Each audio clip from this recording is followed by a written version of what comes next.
Hello students, hope you are doing well.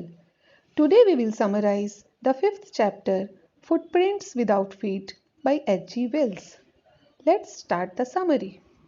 Two boys watched in surprise as muddy footprints suddenly appeared out of nowhere. As they watched, another footprint suddenly appeared. Curious, they decided to follow the footprints. However, as they followed the footprints, grew fainter and finally disappeared. There was a simple explanation for the mystery of footprints. The footprints belonged to Griffin, a scientist who had discovered a way to make his body invisible. After carrying out multiple experiments, Griffin found a pill which successfully made his body invisible.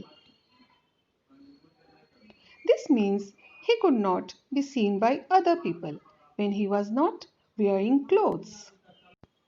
Now Griffin, though smart, was a criminal. He set fire to his landlord's house just because the landlord wanted him to leave the house.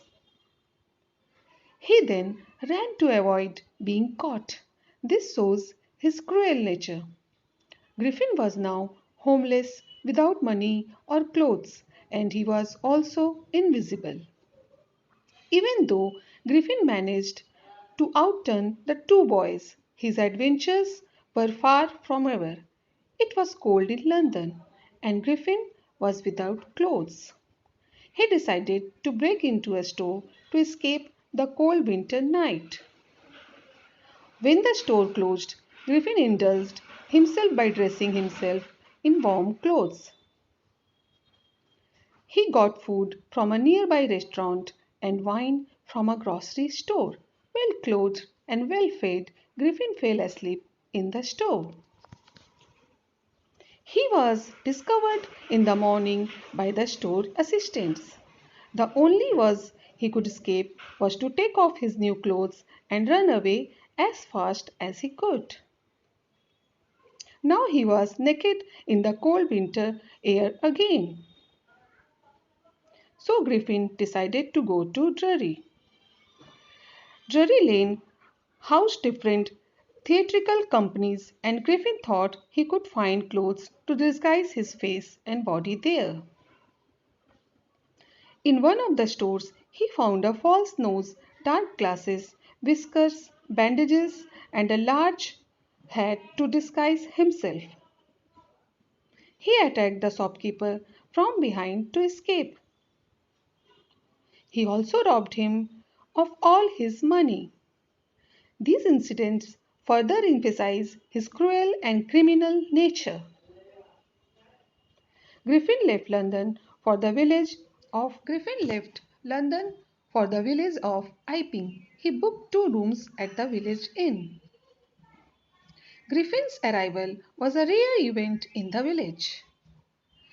Mrs. Hall, the landlord's curious wife, tried to be friendly, but Griffin wanted to be left alone. For a short time, Griffin enjoyed a peaceful time at the inn. However, soon his stolen money ran out. Griffin had to lie to the landlord. He asked for more time. Soon after, there was a curious incident at the clergyman's house. A clergyman is a minister at a church. At dawn, the clergyman and his wife were awakened by noises from their study room. The clergyman quietly entered the room to catch the intruder but was shocked to see the room empty. They looked everywhere but could not find anyone. However, their money was missing. That day, the landlord and his wife were surprised to see their guest's door open. Usually, Griffin kept it closed and became extremely angry at any interruptions. Today, however, the room was open and empty. The couple decided that it was the perfect time to spy on their guest. However, as they entered the room, they heard a sniff from behind them, then a hat flew at Mrs. Hall. Finally, the bedroom chair flew from its place and rushed forward to attack the couple. Terrified, Mrs. Hall and her husband ran out of the room. Mrs. Hall was convinced that the room was haunted. The couple, however, felt that their guest was somehow responsible. Then the couple heard news of the robbery at the clergyman's house. The very same day, Griffin gave them some money. The couple was suspicious and believed Griffin was the thief. So they called the constable and went to their guest's room. When they confronted Griffin, he was angry. Furiously, he took off his bandages. The couple was horrified to see no head on his shoulder. Just then, Mr. Jaffers, the constable, arrived. He was surprised to see that his thief was a man with no head. However, he was a dutiful man. He tried to arrest Griffin but found it increasingly difficult as Griffin started shedding his clothes.